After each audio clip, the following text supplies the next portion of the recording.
Give me a minute and let's talk about this.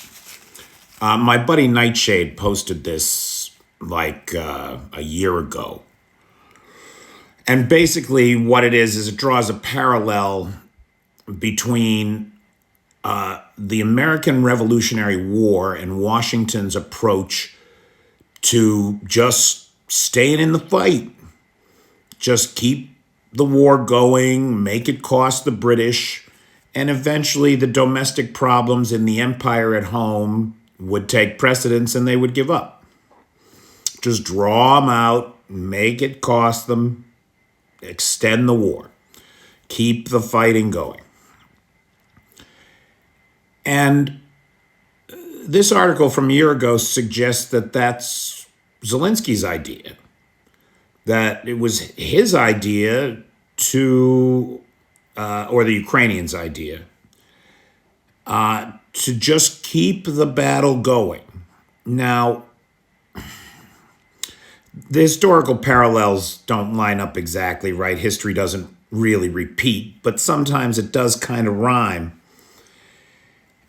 And in the case of Ukraine, I think the Ukrainians keep fighting because they have no choice. They're in a situation where if they stop fighting, there's no more Ukraine, period. And so they have to fight. But extending the war has very much been the Kremlin's modus operandi here. Keep the fight going. We'll get Trump in, and then all the American and European support will dry up. Keep the fight going. The Europeans will get tired. They'll stop supporting Ukraine, and we'll get the whole country. Keep the fight going, right? Everybody will get tired. We have way more men than them. We can afford it.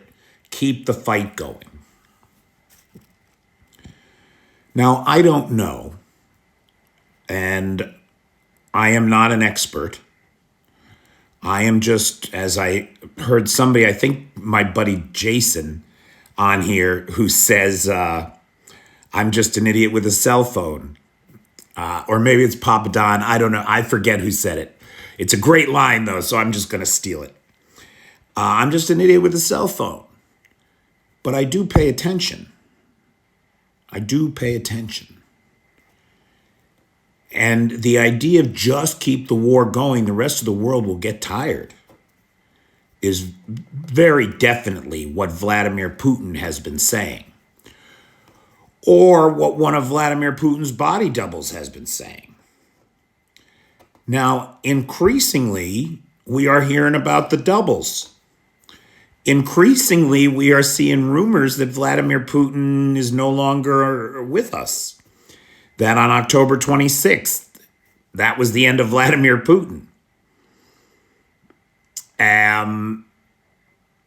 I don't know. Now I'm going to go right off the rails into the realm of speculation, so nobody should listen to anything I'm going to say next, because none of it is true. I don't know any of it to be true. I'm just speculating. Let's just suppose for a second that Putin had this notion, this idea. If he could just draw the war out, everybody would get tired and Russia would win, basically by default, or freeze the conflict where it is and Russia would win because they have 4 new provinces, right? A lot of natural resources in those provinces, a lot of wealth to exploit for the few in the Kremlin elite. Suppose that was the plan. Suppose that's as far as the plan got. And then Putin bites the dust. Now, maybe the Kremlin gremlins that are playing Weekend at Bernie's with the Putin doubles, maybe they think to themselves, well, if we can just get to the presidential election March 17th, we can get some new guy in. And we'll figure it out then. Maybe by then Trump will be in. Maybe by then, or on his way to the White House. And maybe by then Western support will have dried up after a hard, hard winter. Let's make the winters hard for them as we can. And we'll see where we're at come the election.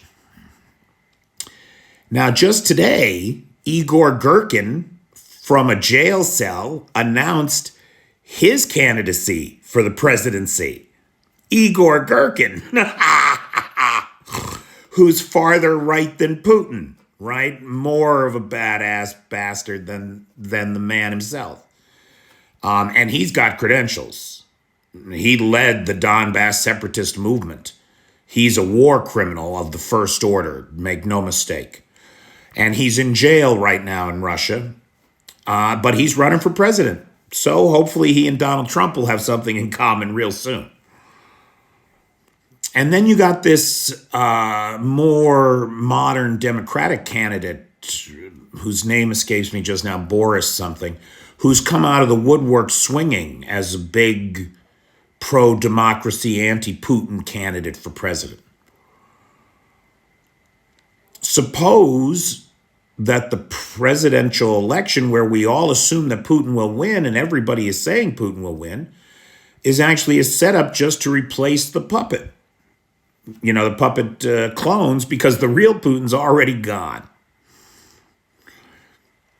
Now, first of all, why do I say that there are clones or duplicates? Well, I mean, the Japanese scientists are pretty clear on this. There's at least 3 Putins. And we have a lot of evidence to suggest that. At the African conference, the president of South Africa stormed out of the meeting with Putin when halfway through he realized he was meeting with a double. Turns out the president of Kazakhstan, who knows Putin for 30 years, he pulled that stunt where he addressed the Russian delegation in Kazakh last week, right? Which was great to see. I was so happy to see those Russians scrambling for their headpieces. But there is now reporting out that the reason it happened is because he was so pissed off, he met Putin before the Open General Assembly and knew it wasn't Putin. And so he was like, hey, you guys. And then I was thinking about Erdogan. Remember the last meeting that Erdogan and Putin are friends for 30 years. But boy, Erdogan was pissed after that last meeting at Sochi. And it didn't make any sense to me. Like, why would he be so pissed? I mean, yeah, he didn't get anywhere, but it's Putin. You can't expect to always get your way with that guy, right? You have to expect sometimes you're not going to get your way with that guy. And Erdogan has lots of times not got his way. But he was pissed, like visibly pissed off. And I couldn't imagine why. But just suppose it wasn't Putin at that meeting. Just suppose Erdogan got stuck with a double. That would explain the pissed. Yes, it would. Now, look, I'm a person that's interested in facts. It's late. I'm thinking of things. I should be in bed.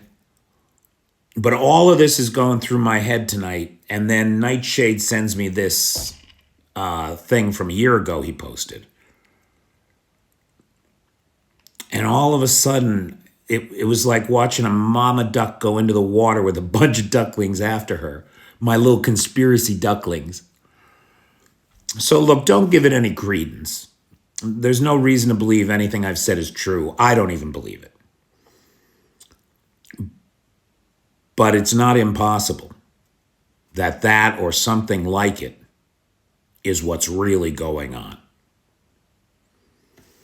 And it's a sin. It's a crime and a shame.